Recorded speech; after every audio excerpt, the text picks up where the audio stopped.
श्री सद्गुरु आबा महाराज की जय। सयू साखरे महारुद्र हनुमान की जय। छत्रपति शिवाजी महाराज गोपाल कृष्ण भगवान की जय।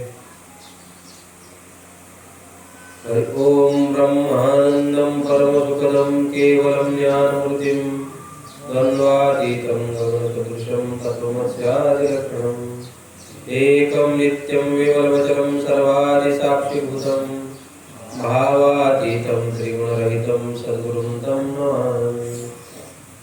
वसुदेवसुतं देवं कंसचाणूरमर्दनं देवकी परमानन्दं कृष्णं वन्दे जगद्गुरुं।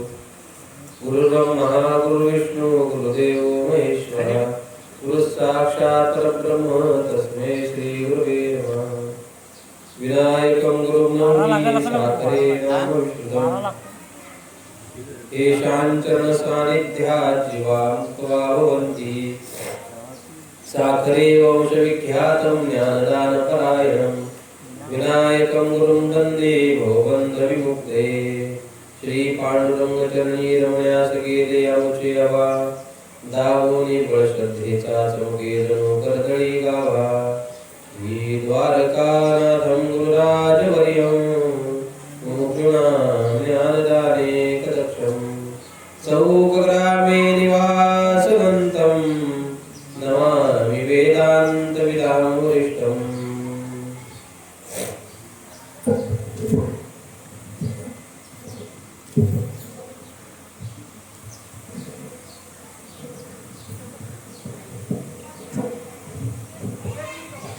अनाश्रित कर्मफलम कार्यं कर्म करोति यः स संन्यासी योगी च न निद्रगृहीर चाक्रियः।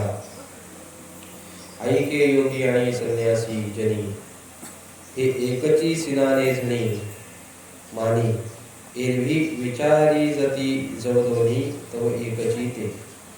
सांडिजे तुझिया नामाचा भासू तरी योगतोची संन्यासू पाहता ब्रह्मी नाही अवकाश दोही माझी। सेवेसाठी घेतलेला श्लोक ज्ञानेश्वरीतील 6व्या अध्यायातला पहिल्या क्रमांकाचा श्लोक आहे। आपल्या कार्यक्रमाचं प्रवृत्ती मात्र कारण काही जर असेल भीमाबाई कृष्ण फुलोणे यांच्या उत्तर कार्यानिमित्तानं आज आपण इथे सगळे जमलेले आहात। त्यांचं जीवन फार चांगलं होतं। म्हणजे वारकरी संप्रदायाची दीक्षा घेतल्यानंतर पंढरपूरची आळंदीची पायीवारी करणं, कीर्तनाला प्रवचनाला जाणं, ते लोक माळ घालतात। माळ घालायच्या अगोदर परमार्थ चांगला करतात, पण माळ घातल्यानंतर बिथरतात। त्याला असं वाटतं माळ घातल्यानंतर काय कीर्तनाला जायची गरज आहे, काय प्रवचनाला जायची गरज आहे, असं माणसाला वाटतं। पण यांनी परमार्थामध्ये चांगली प्रगती केली आणि आयुष्य चांगलं झालं। सध्या लोकांचं आयुष्य म्हणजे फार कमी झालेलं आहे। जरी महाराजांनी म्हटलं अल्प आयुष्य मानव देव 100 वर्ष दिलं। किती वर्ष आयुष्य दिलं? 100 वर्ष दिलं। पण 100च्या 100 वर्ष माणसाला आयुष्य प्राप्त होत नाही। शत गणिले ते अर्धरात्र काय। 100 वर्ष आयुष्य दिले का त्यातली 50 वर्ष झोपेमध्ये जातात माणसाची। काही लोकांची झोपच एवढी विचित्र असते ना, त्यांची झोप कधी पूर्णच होत नाही। काही लोक बसले बसले झोपायला सुरुवात करतात। कुठे जा, कार्यक्रमात जा, कीर्तनाला जा, प्रवचनाला जा, बसले का झोपायला सुरुवात। शत गणिले ते अर्ध आयुष्य माणसाचं झोपेमध्ये गेलं।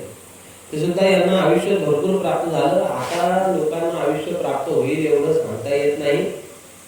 त्याचं कारण असं आहे, सगळं हायब्रिडचं खाणं आलं आपलं आणि लोक आता ब्लॉक सिस्टीम मध्ये राहायला लागली। त्यामुळे विचार पण माणसाचे ब्लॉक झाले। माणसं याच्या अगोदर अंगणामध्ये झोपत होती, आकाशाकडे बघत होती, म्हणून लोकांचे विचार सुद्धा आकाशासारखे व्यापक होते। आता लोकांचे विचार संकुचित झाले। सांगण्याचा मुद्दा, जुनं अन्न खाल्लेलं असल्यामुळे आयुष्याची मर्यादा चांगली होती आणि आयुष्यभर परमार्थ केला। हे फार महत्वाची गोष्ट आहे। आळंदी पंढरपूरची वारी केली, वारी हे कायिक तप आहे, लक्षात ठेवा. आणि कायिक तप माणसाकडनं झालं पाहिजे, वाचिक तप माणसाकडनं झालं पाहिजे, मानसिक तप माणसाकडनं झालं पाहिजे. तर कायिक तप तुकाराम महाराज सांगतात, पायी तीर्थयात्रा घडो, देव स्वतः घरी पडो, पायन तीर्थवती भाव धरे रे करुणा, शांती दया पाहुणा हरी हरी. असं यांचं जे आयुष्य होतं हे फार चांगलं होतं. पारमार्थिक दृष्ट्या त्यांनी आयुष्य फार सुंदर जगल्या. नित्यनेम असतील त्यांच्या पद्धतीमध्ये त्यांनी व्यवस्थितपणे आचरण केलेलं आहे. त्यांच्या उत्तर कार्यानिमित्तानं प्रवचन असल्यामुळे 6व्या अध्यायातला पहिल्या क्रमांकाचा श्लोक आहे. भगवान अर्जुनाला उपदेश करत आहे. अनाश्रित कर्मफलम कार्यम कर्म करोति. हे अर्जुना, कर्माचे 2 प्रकार आहेत, एक आश्रित कर्म आणि एक अनाश्रित कर्म. ते अनाश्रित कर्मफलम, जे अनाश्रित कर्म आहे त्याचं जे फल आहे ते फल तुला कर्म केल्यानंतर मिळणारच आहे. पण एक लक्षात ठेव, जो निष्काम कर्म करतो तो अनाश्रित कर्म करतो. तर काय आश्रित कर्म, अनाश्रित कर्म याचा विचार पुढे करू आपण, पण तत्संबंधाने थोडासा विचार करून मी पुढे सांगतो तुम्हाला.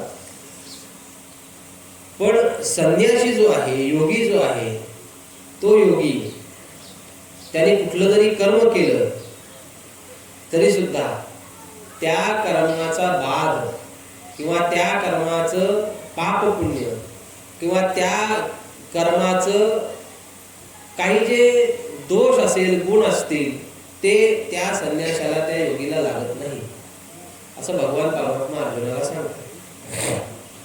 मुळामध्ये तसा जर विचार केला तर मनुष्य देह अत्यंत दुर्लभ आहे. आपल्याला सगळ्यांना प्रमाण माहिती आहे. किती मनुष्य देह दुर्लभ आहे. नरदेह दुर्लभ जाणा, शतवर्षाची गणना, त्यामध्ये दुःख यातना रे तुम्ही आठवा, मधुसूदना रे तुम्ही वा. मनुष्य देह अत्यंत दुर्लभ आहे. सुभाषितकार म्हणतात, दुर्लभो मानुषो लोको देहिनाम क्षणभंगुरा. अत्यंत मनुष्य देह दुर्लभ आहे.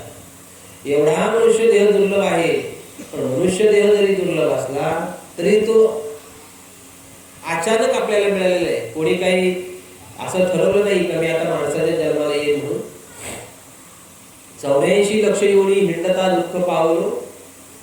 महाराज म्हणतात 84 लक्ष योनीतना कुठंतरी आपल्या सुकृतामध्ये पाप पुण्य समान झालं आणि त्या समान पाप पुण्य झाल्याचं परिपाक मनुष्य जन्म आहे. इतर देहामध्ये पशु पशवादिक ज्या योनी आहेत, ज्या खाणी आहेत, त्या खाणीमध्ये ज्ञान नाही, पण मनुष्य देहाला विशेषत्वानं ज्ञान दिलं. इतर देहामध्ये भगवंताची प्राप्ती होईलच सांगता येत नाही, म्हणजे होणार नाही असं नाही आहे. पण मनुष्य देह हा खास देवानं स्वतःच्या भगवत प्राप्तीसाठी केला, हे देवाचं वैशिष्ट्य आहे. पण माणूस एवढा त्याविषयी परांगमुख झाला का त्याला काही कळत नाही. अज्ञान.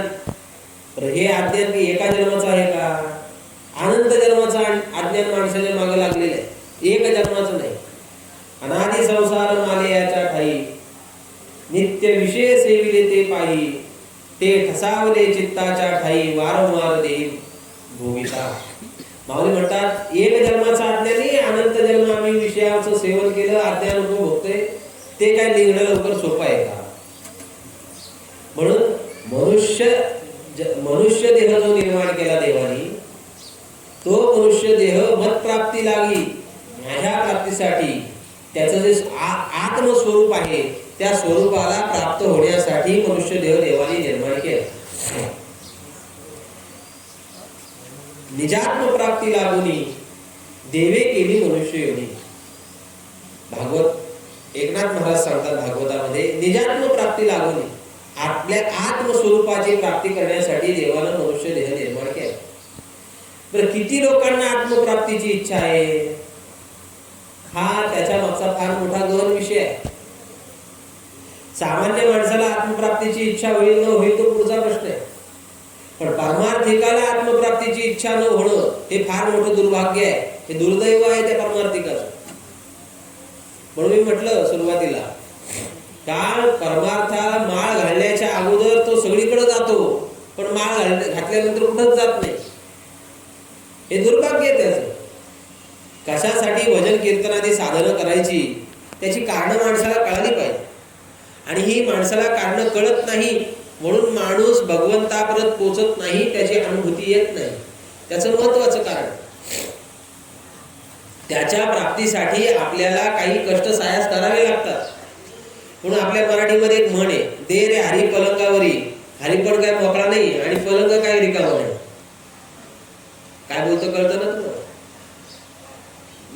घरच्या घरी गादीवर लोळून जर पैलवान होता आलं असतं तर लोक कोल्हापूरला आखाड्यात गेली नसती.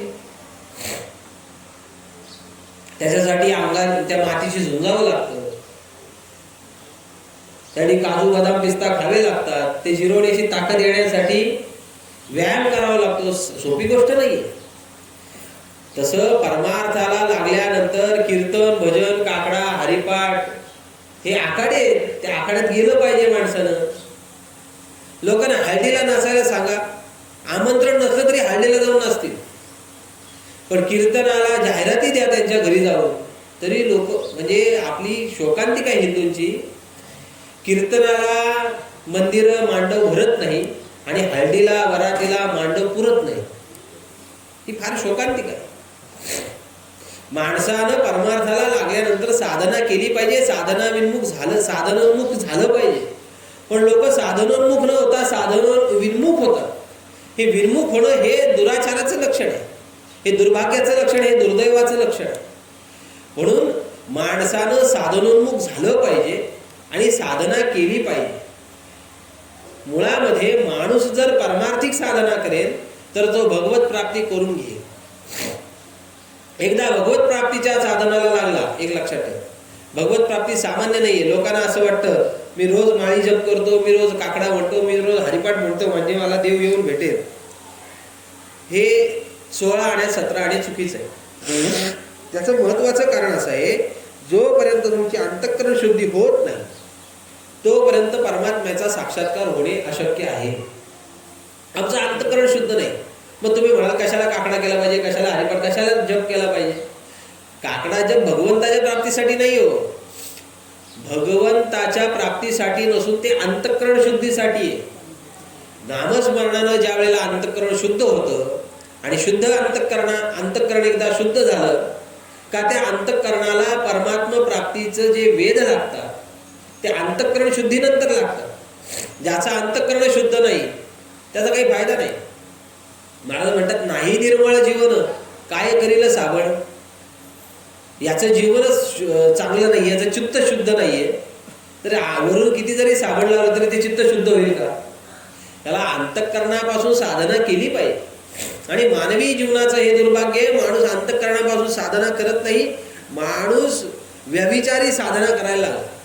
आणि व्यभिचारी साधना केल्याचं फळ परमात्मा प्राप्ती ही दूर होऊन गेली. म्हणून माणसाने साधन योग्य करावं आणि त्या साध्य योग्य असावं आणि त्या योग्य साध्याला साधन पुरेपूर असावं.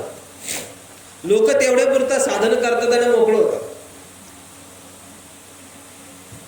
किती वर्ष साधन केलं, या साधना केली याच्यापेक्षा ती किती भावनेनं केली याला महत्व आहे. हजारो वर्ष त्या नकराचं युद्ध चालू होतं गजेंद्राबरोबर. सगळे धावून आले, कौटुंबिक धावून आले, जात बहीण सगळे आले सोडवायला, पण नकराची ताकद एवढी होती का तो काय त्या गजेंद्राचा पाय सोडायला तयार नाही. शेवटी एकच परमात्म्याला हाक मारली, एक हाक मारल्यानंतर हा कहे लक्ष्मी ती कहे गजराज. हाती म्हणायला भगवान परमात्मा, हा म्हणायला वैकुंठ आणि ती म्हणायला गजेंद्राज. एवढं अंतःकरण शुद्धतेनं, एवढं कळवळ्यानं देवाला हाक मारली पाहिजे. आम्ही हाक मारतो, कधी हाक मारतो ते आमचे बाबा नेहमी सांगतात. लोक देवासमोर गेली का देवाला प्रार्थना करतात, देवा मला असेल ताप तर तू माझा बाप, मला नसेल ताप तेव्हा तुझ्या बापाचा मी बाप. तो काय आपल्या बापाचा लागीनदार लागतो का? म्हणजे लोक संकट काळामध्ये देवाची प्रार्थना करतात. दुःख झालं ना का देवाकडे जाते, देवा एवढं दुःख मला झालं, एवढं दुःख मला झालं. सुख मिळाल्यानंतर, चांगली गोष्ट, आनंदाची बातमी मिळाल्यानंतर देवाला जाऊन सांगतात का लोक? नाही सांगत. मग स्वतःच्याच अहंकारामध्ये डुबून गेलेले असतात. माझ्यामुळे झालं, मी केलं म्हणून आनंद प्राप्त झाला, मी जमीन विकली म्हणून पैसा आला, मी व्यवहार केला म्हणून पैसा आला, मी कामाला लागलो म्हणून पैसा आला. आनंदाच्या बाबतीमध्ये आम्ही देवाचा विचार करत नाही, पण दुःख आलं का आम्ही देवाकडे जातो. माणसा एवढा लबाड प्राणी जगामध्ये कुठला नाही. हे मी कशासाठी बोलतो? माणूस आपल्या ध्येयापासून विमुख होतो. मुळामध्ये आम्ही मनुष्य देहाला का आलो? आम्ही मनुष्य देहाला आलो परमात्मा प्राप्तीसाठी. पण आम्ही परमात्म्याची प्राप्ती न करता आम्ही फक्त इट ड्रिंक अँड बी मेरी, त्याला मराठीमध्ये म्हणायचं खाओ पिओ मजा करो, याच्या करता मनुष्य देह आहे का हो? ते याच्यासाठी मनुष्य देह नाही. तर मनुष्य देह कर्म करत करत भगवंताची प्राप्ती करण्यासाठी मनुष्य देह आहे. कर्म हे कोणालाही चुकत नाही, पहिली गोष्ट लक्षात ठेवायची. कारण कर्माची गोष्टच अशी आहे, ती कर्माची गती देवादिकांना खुंटली नाही, चुकली नाही, तर ती आपल्याला चुकेल का? नाही चुकणार. अदृष्टादीन शरीर तेथ आदियाई हरिहर, अन्यथा न करवे अनुमात्र वेदशास्त्र संमत. देवादिकांना कर्माची गती चुकत नाही, तर आपण तर जीव आहोत, आपल्याला कर्माची गती खुंटेल का, चुकेल का? नाही चुकणार. मग सामान्य माणसाच्या मनामध्ये शंका अशी येते, देवाला जर कर्माची गती चुकत नाही, देवाला जर कर्म चुकत नाही, मग त्याला देव का म्हणायचं? प्रश्न फार महत्वाचा आहे. आणि लोक अशी म्हणणारी आहेत का? लोक म्हणतात तुमचा भगवान श्रीकृष्ण ना व्यभिचारी आहे, 16,108, काय उपयोग आहे, तुम्ही त्याची भक्ती करता? हे आता हे ख्रिश्चन लोक आलेत ना, हे सांगतात, असं सांगतात, काय तुम्ही कृष्णाची भक्ती करा, काय तिने तुम्हाला दिले? 16,108 बायकांची लग्न केलं, आहे का त्याच्याकडे काय पुरुषार्थ आहे का? ज्या वेळेला भगवान श्रीकृष्णाचा अवतार झाला त्यावेळेला गवळणींचं वय होतं 42 वर्ष. किती? भागवतामध्ये वर्णन आहे. आणि भगवान श्रीकृष्ण जेव्हा 5 वर्षाचे झाले त्यावेळेला गवळणींचं वय किती वर्ष असेल हो? 47 वर्ष. कुठं काय संबंध लागतो का? आणि आपली मूर्ख लोक ऐकतात आणि धर्मांतरित होतात. फार महत्वाचा विषय. बरं, 16,108 कोट याचा विचार आपण कधी केला? आणि आमचे कीर्तनकार पण कधी कधी सांगत नाही, सांगतात 16,108 ह्यांच्याशी विवाह केला. आणि पण त्या 16,108 कोट श्रुतीरूपी काही कौशलवासी मागच्या अवतारामध्ये ज्यांना ज्यांना आश्वासनं दिली होती त्यांनी सांगितलं होतं आम्हाला तुमची पत्नी करून घ्या. भगवान परमात्मा बोलले या जन्मामध्ये एक पत्नी, एक वचनी, एक बाणी व्रत असल्यामुळे या जन्मामध्ये मी तुमच्याशी विवाह करू शकत नाही. श्रुती, वेदातल्या ज्या श्रुती होत्या त्या श्रुतींनी सुद्धा भगवान परमात्म्याला सांगितलं आम्हाला तुम्हाला वरायचंय. भगवान परमात्मा म्हणले या अवतारात नाही, पुढच्या अवतारात. कारण राम अवतार हे सगळं बंधनातला अवतार आहे. भगवान कृष्ण अवतार म्हणजे बंधन निवृत्तीपूर्वक अवतार आहे. मग श्रुतीरूपी गवळणी ज्या होत्या, वेदातल्या ज्या श्रुती होत्या त्या देवाच्या पत्न्या म्हणून आल्या. याचं महत्वाचं कारण सांगते तुम्हाला. भगवान रामचंद्र त्या चित्रकूट पर्वतावर जात असताना, वनवासाला असताना ऋषींना कळालं चित्रकूट मधल्या का याच्या पायानं दगडाची बाई होते. दगडाची बाई होते कळल्यानंतर ऋषींना प्रश्न निर्माण पडला का आपण इथं जंगलामध्ये आहोत, जंगलातले आपण कंदमुळं किती खाऊन खाऊन खाणार, आपलं उदर भरणं तर झालं पाहिजे, साफसफाई तर झाली पाहिजे, आपल्याला पत्नीची गरज आहे. याच्या पायानं जर दगडाची बाई होते, त्या ऋषीने उचलला दगड, गेला भगवान परमात्म्याच्या जवळ. लांबून यांनी बघितलं लक्ष्मणानं, दादा बहुतेक आपल्यावर हमास युद्ध करते वाटतं. नाही कळालं तुम्हाला? सध्या चाललंय ना 3ऱ्या महायुद्धाची तयारी चालू आहे प्रत्येक देशाची. लोक अजून विवेक लोकांचा जागृत झाला नाही म्हणून हे सगळं भोगायला मिळतं. विवेक जागृत असताना तर युद्धच झाली नसते. काय करणार त्याला, माणसाचा विवेकच जागृत नाही. अरे किती लोक मरतायत, ही जीवितहानी, याचं दोष कोणी पत्करायचा. फार विचित्र वाटतं हे ऐकल्यानंतर. आता हे आपल्यावर चाल करून येतात का काय. भगवान प्रभू रामचंद्र त्या याला म्हणाले लक्ष्मणाला, लक्ष्मणा घाई करू नकोस, पहिले काय चाललंय काय नाही तिथे जरा कानुसार घेऊन ये. तिथे गेल्यानंतर सगळे ऋषी आपल्या जसा ज्याला पेलवेल तसा दगड हातात घेतलेला येत होते. त्यांनी सांगितलं आम्ही हे ऐकलेलं आहे प्रभू रामचंद्राची ख्याती, की प्रभू रामचंद्राच्या पायानं दगडाची बाई होती, म्हणून आम्ही हे दगड घेऊन आले. तर लक्ष्मण प्रभू रामचंद्र तिथे गेले, त्यांनी दगड समोर केले. दगड समोर केल्यानंतर त्यांनी सांगितलं त्या भगवान परमात्म्याचं रूप अवर्णीय, राजस सुकुमार मदनाचा पुतळा रवी शशी कळा लोकलिया, असं त्याचं रूप पाहिल्या पाहिल्या यांनी सांगायचं होतं का आम्हाला दगडाची बाई करून घ्या, पण हे न सांगता या ऋषींनी सांगितलं आम्हाला तुमची बाई करून घ्या. एवढं लावण्य रूपडे तेज पुंजाळले असं जर त्याचं रूप असेल, त्या रूपाला हे सगळे ऋषी त्या रूपाचा आविर्भाव पाहून हे सगळे भुलले. भगवान परमात्मा म्हटले आता या जन्मात नाही पुढच्या जन्मात. असे अनेक जी आश्वासनं दिली होती, त्या आश्वासनासाठी भगवान श्रीकृष्णानं 16,108 स्त्रियांशी लग्न केलं, विवाह केला.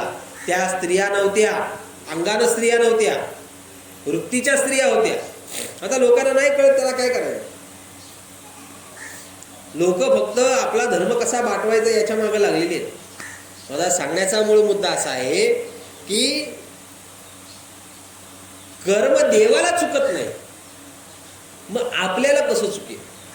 देवाने जर कर्म चुकवलं तर जीव हा देवाचा अंश आहे. ममैवांशो जीवलोके जीवभूत सनातन मनःष्टाणी इंद्रियाणी प्रकृती स्थानी कर्षती.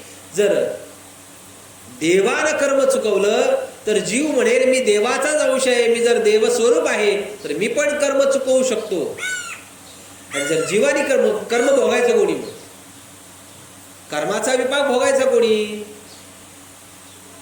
म्हणून देवानं काय केलं, बाबा जीवानी पण कर्माचा परिपाक भोगला पाहिजे, पण मीच कर्म उपभोगतो ना. मुळामध्ये कर्म हे देवापासून उत्पन्न झालेलं आहे. मिठाची उत्पत्ती कशापासून आहे, पाण्यापासून आहे. जा जरा तुम्ही भाईंदर मीरा या रोडला जा, म्हणजे तुमच्या लक्षात येईल सगळी मिठा घरं तिथे. मग मिठाची उत्पत्ती जर पाण्यापासून असेल तर ते मीठ पाण्याला थोपवू शकतं का, थोपवू शकतं का.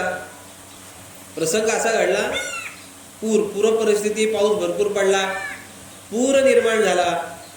आणि असा पूर निर्माण झाला, पुराची परिस्थिती सदृश्य निर्माण झाली का शहाणी माणसं एकत्र येतात.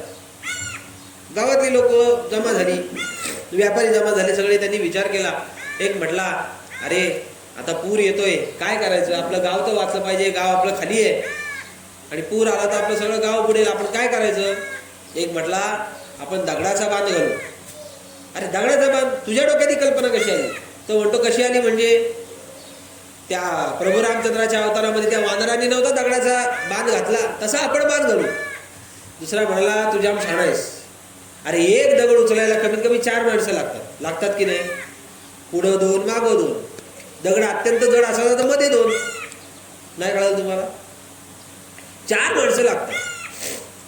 मग जर एक दगड उचलायला 4 माणसं तर एवढा मोठा दगडाचा बांध घालायला किती दिवस लागतील. हे असं दगडा बिगडाचा बांध काय घालायचा नाही. एक जण म्हणाला एक काम करा, माझी मोठी वाळूची वखार आहे, आपण वाळूचा बांध घालू. दुसरा म्हणाला काय वाळूचा बांध घालू, एक गमेलं टाकून दुसरं येऊन येईपर्यंत पहिलं कुठल्या कुठं वाहून गेलेलं असेल, वाळूचं गमेलं आणि वाळूचा बांध टिकेल का. तिथं सगळेच मूर्ख होते, एक पण शहाणा नव्हता. एक व्यापारी म्हटला एक काम करू आपण, माझं अख्खं गोदाम भरले. म्हणजे कशानं, काय नाही अख्ख्या मिठाच्या गोणी भरून ठेवल्यात मी गोदामामध्ये, सुपर टॉकिस्ट मी आहे, त्यामुळं मिठाची कमीच नाही आहे, एवढ्या गोणी आहे. आपण एक काम करू, मिठाच्या गोडीचा बांध अख्ख्या गावाला घालू. त्यांनी काय होईल, पाणी गावामध्ये यायचं थांबेल. चालेल म्हटलं, मिठाचा बांध घालू. आता मला सांगा, दृष्टांत समजा, मिठाचा बांध घातल्यानंतर पाणी आलं आणि त्या मिठाच्या बांधाने पाणी थोपवून ठेवलं, असं शक्य होईल का? पाणी बुडवी मिठाते, ते मिठची पाणी येते. मिठानं किती जरी पाण्याला बुडवण्याचा प्रयत्न केला तरी मीठ पाण्याला बुडवू शकत नाही. उलट ते मिठच पाणी स्वरूप होऊन जाईल. तसं कर्म आहे. कर्म हे भगवान परमात्म्यापासून निर्माण झालेले. माऊली म्हणतात, सुटलिया सिंधू जळाचा लोटू, न धरू शके सैंधव्याचा गाठू, तेवी सकळ कर्मा मीच सेवटू, ती काय बाधती माते. भगवान परमात्मा सांगतात, कर्म हे जर माझ्यापासून उत्पन्न झालं असेल तर ते मला साधक बाधक ठरत नाही. पण एक लक्षात ठेवा, भागवतकार एकनाथ महाराज सांगतात का हे कर्म देवाला सुद्धा चुकवता आलं नाही. त्याचं कारणच आहे, कर्माचा उपभोग फक्त देव घेतो का? जीवाच्या कार्यासाठी. जर देवानं कर्म चुकवलं तर जीव म्हणेल मी पण कर्म चुकवेल. देवाला त्याच्यातनं हे सांगायचंय, मी सुद्धा कर्मामध्ये बांधून घेतलेला आहे, मी कर्मामध्ये मला स्वतःला बांधलेलं आहे, म्हणून मला कर्म चुकवता येत नाही. म्हणून ते थाली आई हरिय अन्यथा न करवे अनुमात्र वेदशास्त्र संमत. कर्म देवाला चुकत नाही. कोणाला कर्म चुकलं मला सांगा भाऊ. प्रत्येकाला कर्माचा उपभोग घ्यावाच लागतो, कर्माचा परिपाक हा भोगावाच लागतो.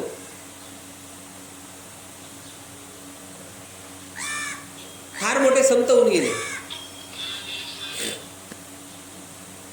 आणि त्याचं वर्णन सुद्धा आपण रोज काकड्याला म्हणतो. सजन कसा या विकू लागे मांस, माया सावत्यास खुरपू लागे. सजन कसाई फार मोठे भक्त होते. त्यांचा अगोदरचा जन्म ब्राह्मणाचा होता. ब्राह्मणाचा जन्म असताना साधनेला तपश्चर्येला बसले होते रानामध्ये. रानामध्ये बसल्यानंतर प्रसंग असा घडला, एक कसाई गायीच्या मागे धावत सुटला. ती गाय बांधलेली असेल, सुटली असेल, त्या गायीला कापायचा प्रयत्न, त्या कसायाचा त्याच्या तावडीतनं ती गाय सुटली आणि ती जंगलाच्या दिशेने धावत निघाली. गोहत्यासारखं जगामध्ये दुसरं पाप नाही.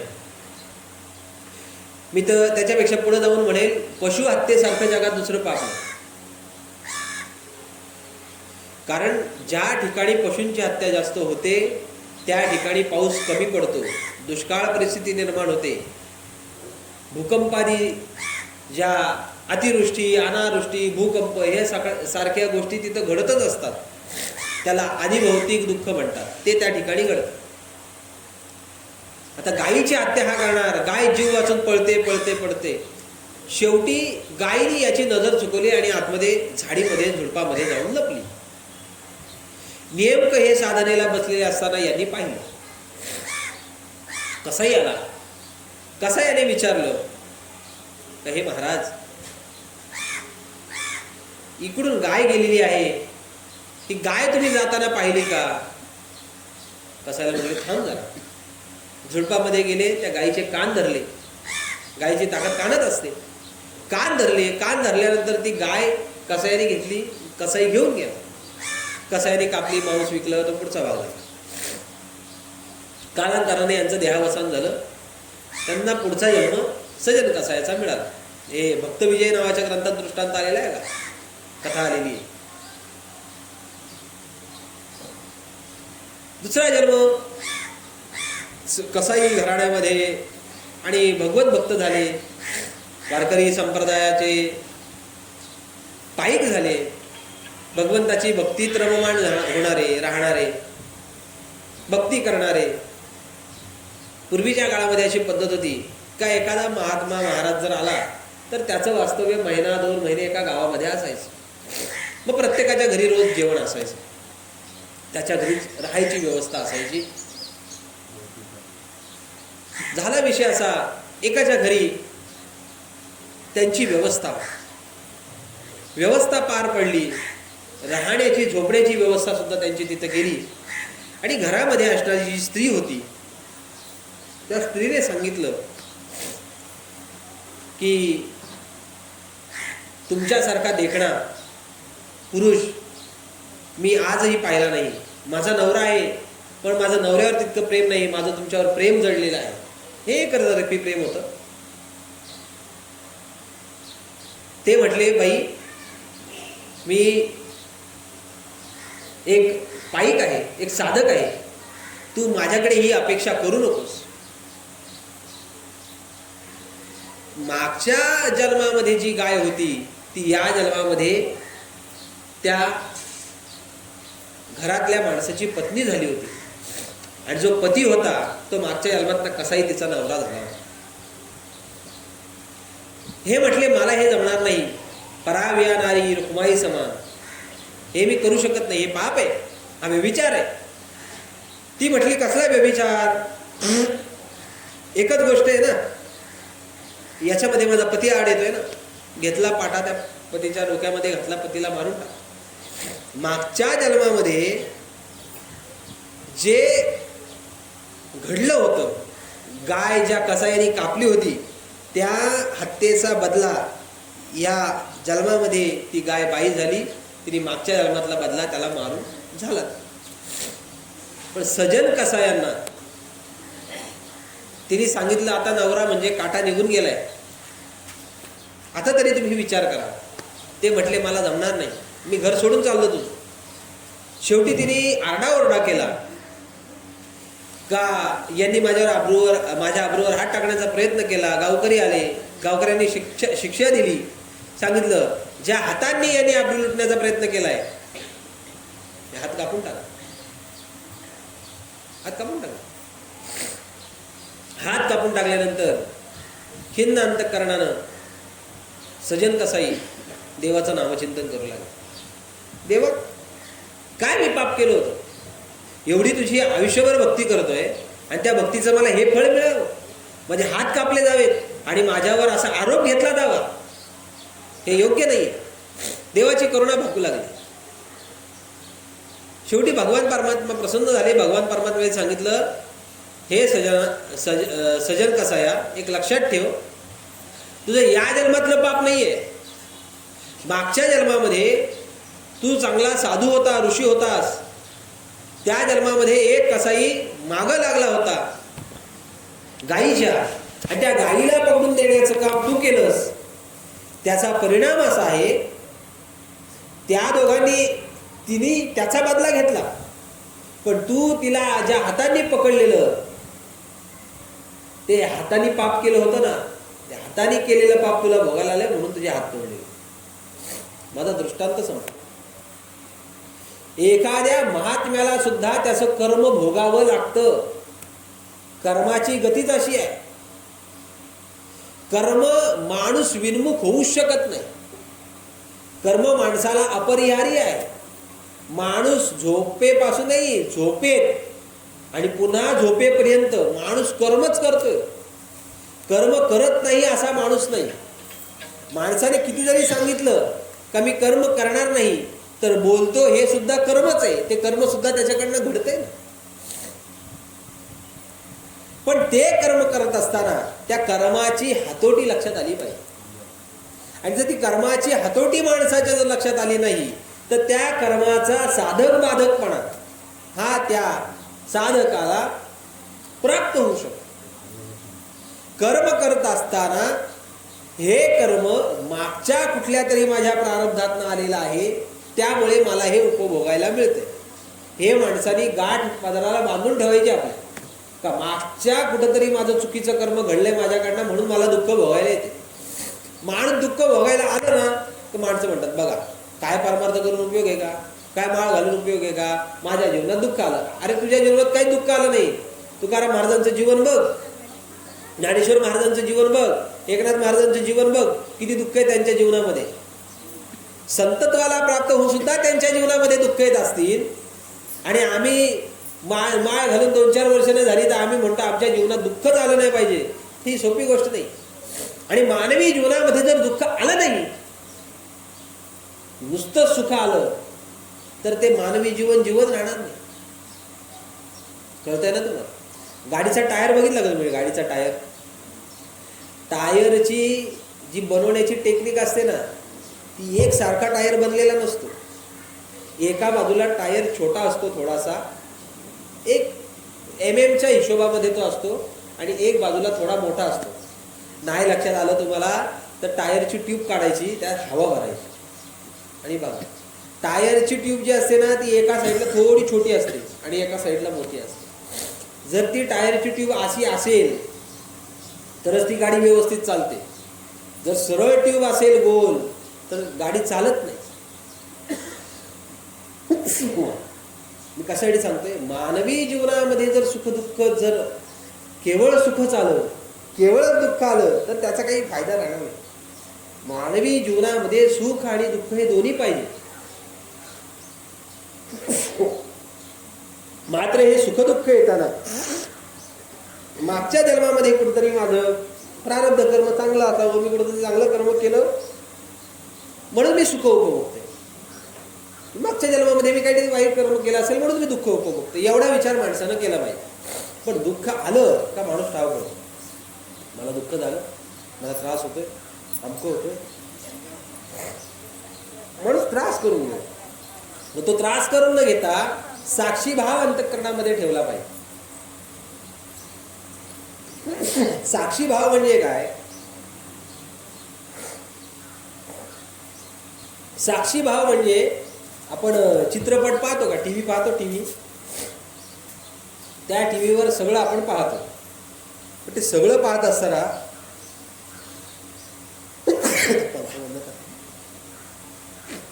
पंखा बंद करा, पंखा. साक्षी भाव म्हणजे काय? आम्ही टीव्ही पाहतो, टीव्ही पाहत असताना आपण त्या सगळ्यातल्या कृती करतो का? फायटिंग असेल, फायटिंग आपण करतो का? संवाद असेल, संवाद आपण करतो का? म्हणजे आपण कोणतरी त्रयस्थ आहोत आणि त्रयस्थ म्हणून आपण टीव्ही बघतो ना. तसं हे जग आहे, हे विश्व आहे. या विश्वामध्ये राहताना जे चाललंय ते सगळं चित्रपट सृष्टी चालले, आणि या चित्रपट सृष्टीपेक्षा मी वेगळा आहे आणि हे मी सगळं पाहतो, याला साक्षीभाव म्हणतात. हा साक्षीभाव अंतःकरणामध्ये ठेवून माणसानं जगलं पाहिजे. पण माणूस साक्षीभाव नाही जगत, तो मी आहे म्हणून जगतो. स्वतःच मी आहे, आणि जिथं मी आहे तिथं दुःख येतं.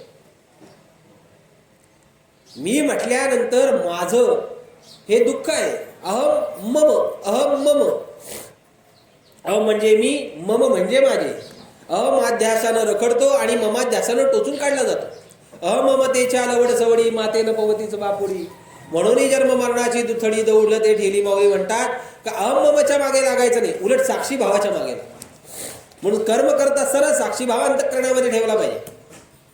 पण त्या कर्माचे माऊली भगवान परमात्मा दोन प्रकार सांगतात. एक आश्रित फल आहे, एक आश्रित कर्म आहे, आणि एक अनाश्रित कर्मफल आहे.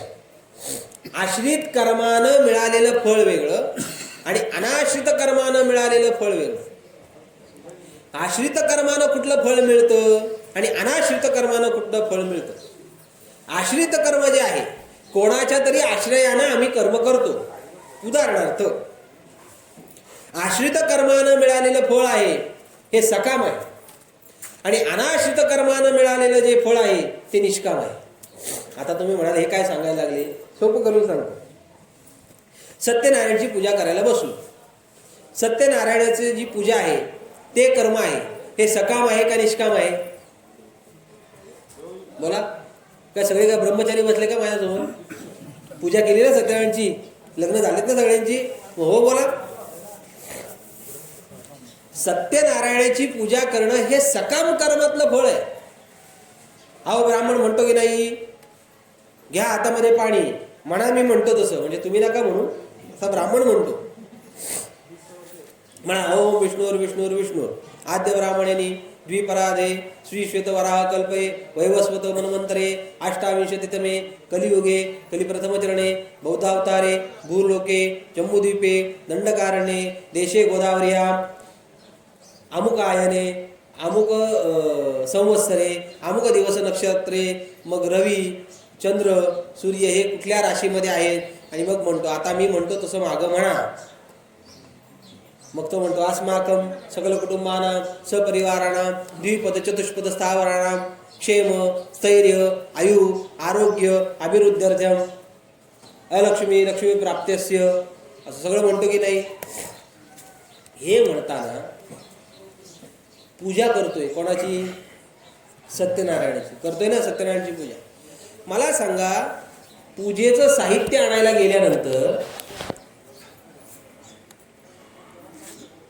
दुकानदार विचारतो कसली यादी आहे? सत्यनारायणच्या पूजेची. मग त्यांनी चांगले बदाम काढले का म्हणतो अहो पूजेचे बदाम द्या. खारका चांगल्या काढल्या 400-500 रुपये किलोला. हा म्हणतो अहो पूजेच्या खारका द्या. हा पूजेच्या खारका काय प्रकारे मला अजून कळाला नाही.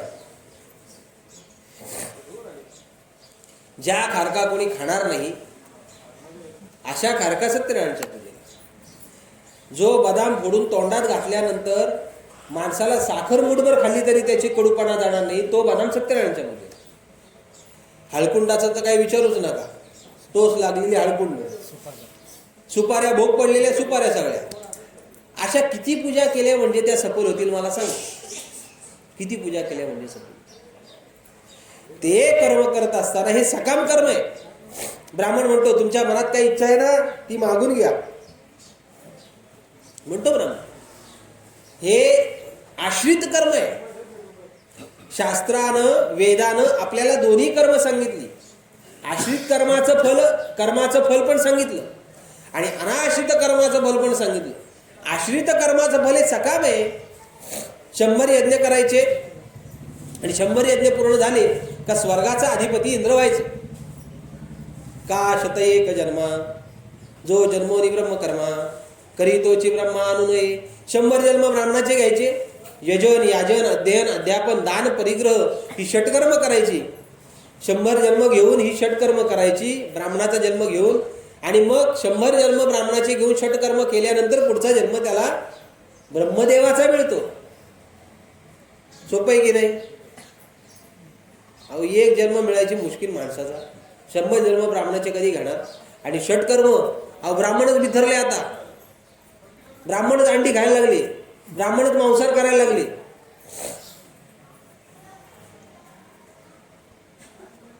ब्राह्मण ही जी संकल्पना आहे, लोक म्हणतात तुमच्या धर्मामध्ये जातीपातीचं. अहो मुळामध्ये देवाने जाती सांगितल्याच नाही. या भारत स्वातंत्र्यानंतर ह्या जाती निर्माण झाल्या 1947 पासून.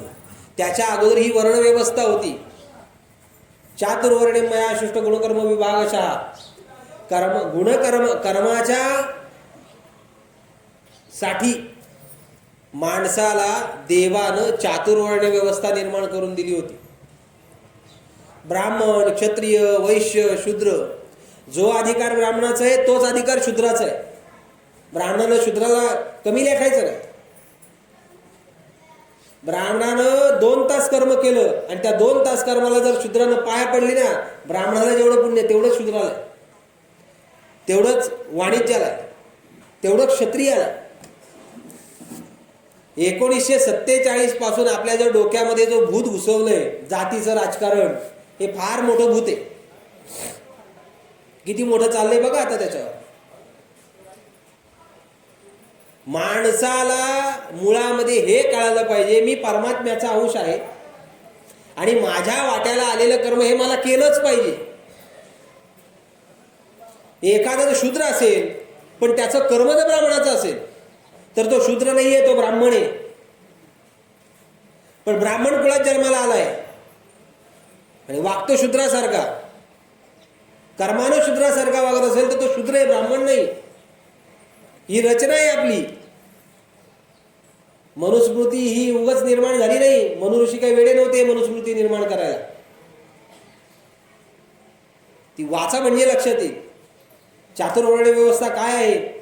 वर्ण व्यवस्था आहे, जाती व्यवस्था नाही आपल्या धर्मात. हे लक्षात घ्या. माझा विषय हा चाललाय 100 जन्म ब्राह्मणाचे घ्यायचे. सोपं आहे का? नाही सोपं. पण 100 जन्म ब्राह्मणाचे घेणं, यजन याजन अध्ययन पण दान परिग्रह करणं, हे सकाम पुण्य झालं, सकाम कर्म झालं. आणि सकाम कर्माचं फल आहे काय? सकाम कर्माचं फल पुण्य, सकाम पुण्य. आणि सकाम पुण्याचं परत काय होतं पुढे? येऊ लागती माघारे मृत्यू लोका. पुण्य संपलं का परत मागे यावं लागतं. ते त्वं मुक्त्वा स्वर्ग लोकम विशालम क्षिणे पुण्यमर्त्य लोकम विशंती एवं त्रिधर्म मनुप्रपन्ना गतागतम काम कामाल बनते. मग तया पुण्याची पावटी सरे सवेची इंद्रपणाची उटी उतरे आणि येऊ लागती माघारे मृत्यू लोका. माऊली म्हणतात सकाम पुण्य केलं, सकाम कर्म केलं का त्या कर्माचं फल आहे सकाम पुण्य. पण त्या पुण्याला मर्यादा आहे. त्या पुण्याची मर्यादा संपली का माणसाला पुन्हा मृत्यू लोकात यावं लागतं. तुका म्हणे जाती पुण्यक्षय अधोगती. पुण्याचा क्षय होतो. म्हणून सकाम कर्माद्वारा मिळवलेलं पुण्य हे आश्रित आहे. हे फल आश्रित आहे, कोणाच्या तरी आश्रयाने आहे. नुसतं सत्यनारायणची पूजाच नका घेऊ. जे जे आम्ही व्रतवैकल्यादी साधनं करतो, ही साधनं अंतःकरण शुद्धीसाठी करत आहे का आम्ही कुठल्या प्राप्तीसाठी करतोय हे फार महत्वाचं आहे. मार्गशीर्ष महिना आला का लोक महिला बहुतेक त्या लक्ष्मीचं व्रत करतात आणि मग ती पोथी वाचतात. अरे पण ते लक्ष्मीचं व्रत कशासाठी आहे हे लक्षात घ्या अगोदर. नारायणाला बोलवलं का लक्ष्मी त्याच्या मागच येणार आहे. लक्ष्मीला बोललं का नारायणाला टाइम नाही लक्ष्मीच्या मागं लागायला. नाही लक्षात आलं तुमच्या? लक्ष्मीने नारायणाला वरले, नारायणाला लक्ष्मीला वरलेलं नाहीये. लोकांना सांगणं म्हणजे मूर्खपणा ठरतो. आता मी कशासाठी सांगतोय? सकाम कर्माद्वारा जे पुण्य मिळतं ते पुण्य क्षयातीत दोषांनी युक्त असतं. म्हणून ते आश्रित आहे. म्हणून ते आश्रित कर्म आहे. ते आश्रित कर्म कुठे ना कुठेतरी कमी पडणार, कुठे ना कुठेतरी ते पुण्य संपणार आहे. मात्र अनाश्रित कर्मापासून मिळालेलं जे पुण्य आहे ते अगणित आहे, व्यापक आहे. माऊली म्हणतात हरिमुखे म्हणा, हरिमुखे म्हणा, पुण्याची गणना कोण करी. हे निष्काम कर्माचं आहे. कारण निष्काम कर्म हे अनाश्रित कर्मामध्ये मोड. निष्काम कर्माद्वारा मिळालेलं जे पुण्य आहे ते क्षयातीत दोषांनी युक्त नाहीये. हे फार महत्वाचं आहे. म्हणून कर्म करत असताना आम्ही कर्म कसं करतो हे फार महत्वाचं. एखादं कर्म करत असताना त्या कर्माचं फल काय हे माणूस अगोदर विचारतो. एखादा मंद माणूस सुद्धा त्याला एखादं काम सांगितल्यानंतर तो अगोदर प्रयोजनम अनुद्दिष्टम मंदोपी न प्रवर्तते. अगोदर त्याचे कामाला माणूस बोलवा, कामाला आहे रे, तो म्हणतो पगार किती देणार बोला. आपण बोललो 300 रुपये. हा 300 रुपयात काय परवडते का? आता 500 रुपये मजुरी झाली, तर पेट्रोलला खर्च वेगळा, पेट्रोलला खर्च वेगळा, हा तो खर्च वेगळा. मंद माणूस सुद्धा एखादं कर्म प्रवृत्त होत असताना जर साध्याची अपेक्षा, प्रयोजनाची अपेक्षा अगोदर जर करत असेल तर कर्म करणारा माणूस थांबेल का? त्या अगोदर प्रयोजन बघेल, मला याच्यात काय फायदा आहे. फायदा बघतो माणूस पहिले. म्हणून आश्रित कर्मापासून मिळालेलं जे पुण्य आहे ते क्षयातीत दोषांनी युक्त आहे, ते कमी पडणार आहे. मात्र जे अनाश्रित कर्म आहे, निष्काम कर्म जे आहे, त्या कर्मापासून मिळणारं जे पुण्य आहे ते व्यापक आहे. त्या पुण्याचा कधी नाश होत नाही. तुकाराम महाराजांचा एक अभंग आहे, एरा नाश आहे पुढे पुण्य सरता उघडे. जे आश्रित कर्माचा आचरण करतात त्यांचं काय होतं महाराज सांगतात, एरा नाश आहे पुढे, त्या पुण्याचा नाश होणार. पुण्य सरता उघडे, ते पुण्य एकदा उघडं पडलं का त्याचा नाश झाला, त्या कर्माचा त्याचाच नाश होतो, परत त्याला मृत्यू लोकात यावं लागतं. पण जे निष्काम कर्म करतात त्या निष्काम कर्म करण्याची वेगळी एक पद्धत आहे. आणि निष्काम कर्म ज्याने केलं त्याच्या जीवनामध्ये त्या पुण्याचा कधी नाश होत नाही. का नाश होत नाही? कारण ते निष्काम आहे म्हणून. कामनेनं जे करतो त्याचा नाश होणार आहे, पण निष्कामतेने जे पुण्य प्राप्त झालेलं आहे त्या पुण्याचा कधी नाश होत नाही, ते कधी शयातीत दोषांनी युक्त असत नाही. योग याग स्वर्ग काम फळ देती, म्हणून या त्याते दूषिती संत. आश्रित कर्माचं महाराज उदाहरण देतात. योग याग स्वर्ग हे काम फळ देते, म्हणजे तुमची जी इच्छा आहे, जी कामना आहे, त्या कामनेनुसार ते फळ देणारे आहे. मात्र जे निर्विकार आहे, निराकार आहे आणि जे अनाश्रित आहे, जे आश्रित नाही, असं जे निष्काम कर्म आहे, महाराज म्हणतात निळा म्हणे नाही विकार हरिनामा, पाववी निजधामा स्वस्तिक शेव. हे निष्काम कर्माचं फळ आहे. काय निष्काम कर्माचं फळ आहे? देवाचं जे स्वरूप आहे ते निष्काम कर्म केल्यानंतर ते स्वरूप आपल्याला देव देतो, हे निष्काम कर्माचं फळ आहे. म्हणून मानवी जीवनामध्ये कर्म करत असताना ते कर्म अनाश्रित कर्म जर माणसाने केलं तर ते कर्म भगवान परमात्मा सांगतात अनाश्रित कर्म फलम कार्यम कर्म करोति यः. कार्य करत असताना, जीवन जगत असताना माणसाने अनाश्रित कर्म केलं पाहिजे, निष्काम कर्म केलं पाहिजे. आणि निष्काम कर्म जर माणूस करेल तर तो माणूस सामान्य माणूस नसून तो माणूस संन्यासी किंवा योगी आहे. भगवान परमात्मा म्हणतात संन्यासी आणि योगी याच्यामध्ये काही फरक आहे का? संन्यासी आणि योगी याच्यामध्ये काही फरक आहे का? तसा तर तरतम भावानं थोडाफार फरक असेल तर तसा काही फरक नाही. संन्यासी त्याला म्हणतात तरी जयाचे चोखटे मानसी, मी होनी असे क्षेत्र संन्यासी, तया निजे लियाते उपवासी वैराग्य गा. झोपेत सुद्धा ज्यांचं वैराग्य सेवा करतं त्याला संन्यासी म्हणतात. आणि योगी कोणाला म्हणतात? योगी कोणाला म्हणतात? इथे कळालं वैराग्य निर्माण झालं संन्यासाला, पण वैराग्य त्याची सेवा करते झोपेत सुद्धा, मग योग्याची करत नाही का? अवयोग्याची सुद्धा त्याग आणि शांती उभयलोकी कीर्ती 16 मान. त्याग हा योग्याला पण आहे, वैराग्य योग्याला पण आहे. पण माणसं काय करतात माहितीये का? योगी संन्यासी शब्द एकत्र करतात, पण योगी आणि संन्यासातला थोडाफार फरक असल्यामुळे, कसला फरक आहे तो फरक सांगतो. संन्यासी म्हटला का लोकांची एक भावना आहे. संन्यासी कोणाला म्हणायचं? ज्यांनी भगवे वस्त्र घातले त्याला संन्यासी म्हणायचं, अशी लोकांची कल्पना आहे. पण वस्त्रावरना संन्यासीपणा त्याचा सिद्ध होत नाही. अंतःकरणामध्ये असणाऱ्या वैराग्यावर त्याचा संन्यासीपणा किंवा संन्यास कपड्यावर नाही. मग कपड्यावर असे फिरणारे कमी लोक आहेत का? आपल्याकडे कमी साधू येतात. एक आला आश्रमामध्ये आपल्या, आम्ही नव्हतो घरी, बाबा पण नव्हते, मी पण नव्हतो. आम्ही महाराजांचं नाव खूप ऐकलंय तुमच्या जिल्ह्यामध्ये, तालुक्यामध्ये.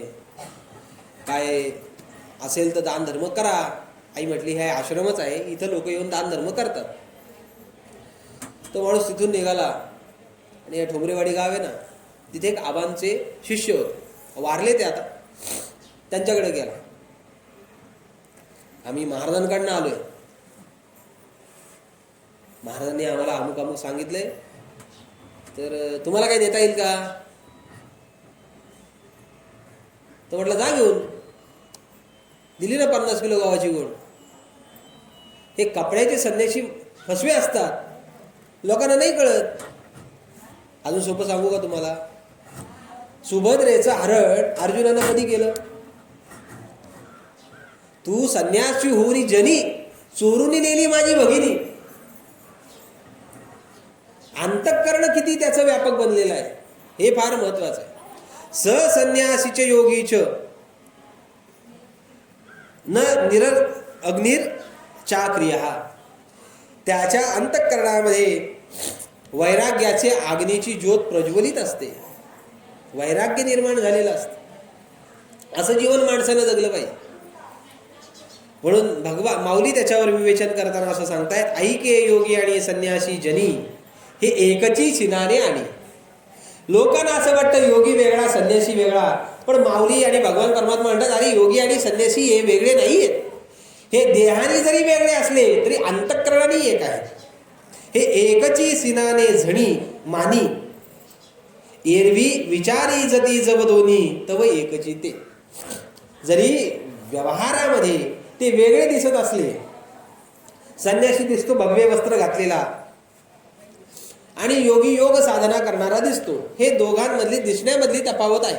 पण दिसायला जरी हे वेगळे असले तरी सुद्धा असायला एकच आहेत. म्हणून भगवान परमात्मा म्हणतात अनाश्रित कर्मफलम कार्यम कर्म करोति ससन्यासीच योगीच निरग्निर न निरग्निर चाक्रिया. ऐके योगी आणि संन्यासी जनी हे एकची सिनाने झणी मानी एरवी विचारी जत जव दोन्ही तव एकची ते. हे अंतःकरणानं एकच झालेले असतात. जरी ते देहानं वेगळे असले तरी अंतःकरणानं एक आहेत. सांडिजे दुजया नामाचा आभासू तरी योगू तोची संन्यासू पाहता ब्रह्मी नाही अवकाशू दोन्ही माझी. माऊली म्हणतात फक्त यांच्यामध्ये देहाचा फरक आहे. याचा देह वेगळा, त्याचा देह वेगळा, मनुष्य देहच आहे. पण मनुष्य देहामध्ये जरी दोन्ही असले तरी अंतःकरणानं हे एकच आहे. सांडिये दुजया नामाचा आभासू, नावानं भिन्न आहे. एकाला संन्यासी म्हटलं, एकाला योगी म्हटलं, नावानं वेगळे आहेत. पण तरी योगू तोच संन्यासू, योगी आहे तोच संन्यासी आहे. पाहता ब्रह्मी नाही अवकाशू.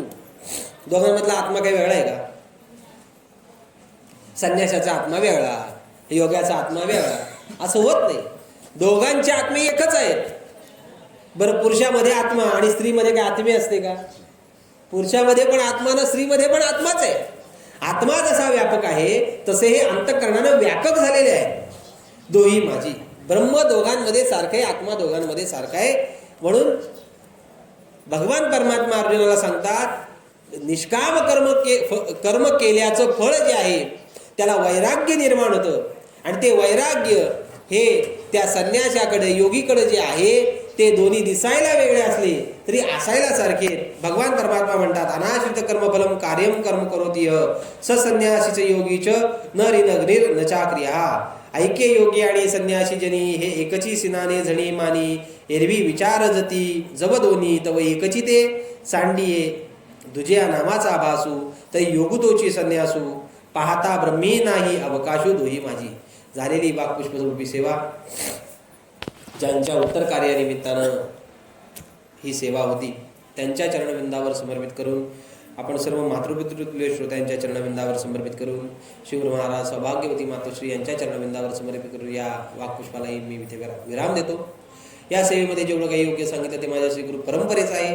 आणि याच्यामध्ये जर बोलण्याच्या ओघातनं काही जर दोष झाला असेल तर तो माझ्या बुद्धीचा दोष आहे, तो मला परत करा. आणि याच्यामध्ये जेवढं काही सारभूत सांगितलेलं आहे ते घेण्याचा प्रयत्न करा. पुंडली कवरधारी विठ्ठल श्री ज्ञानदेव माऊली ज्ञानेश्वर महाराज श्री पंढरीनाथ महाराज जगद्गुरु तुकाराम महाराज की सद्गुरु आबा महाराज श्री गुरु साखरे महाराज की जय.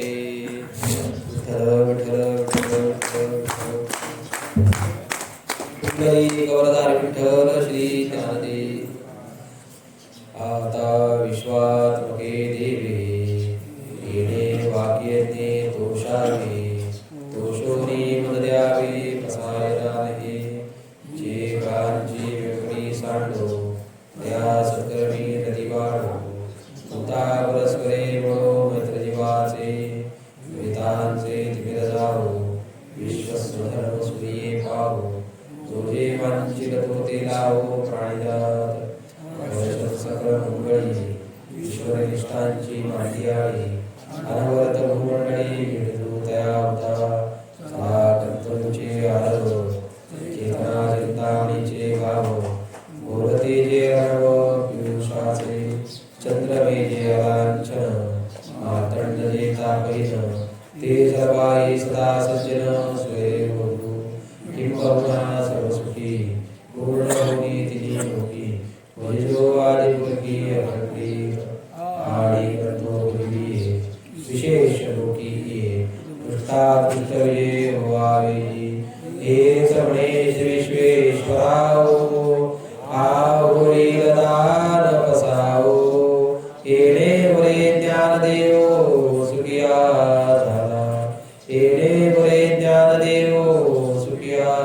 झाला. येणे ज्ञानदेव सुखिया झाला. पुंडलिक वरदार विठ्ठल श्री ज्ञानदेव तुकाराम माऊली ज्ञानेश्वर महाराज श्री पंढरीनाथ महाराज की जय. जगद्गुरु तुकाराम महाराज की. सद्गुरु बाबा महाराज श्री गुरु साखरे महाराज महारुद्र हनुमान की जय. गोपाल कृष्ण भगवान की जय.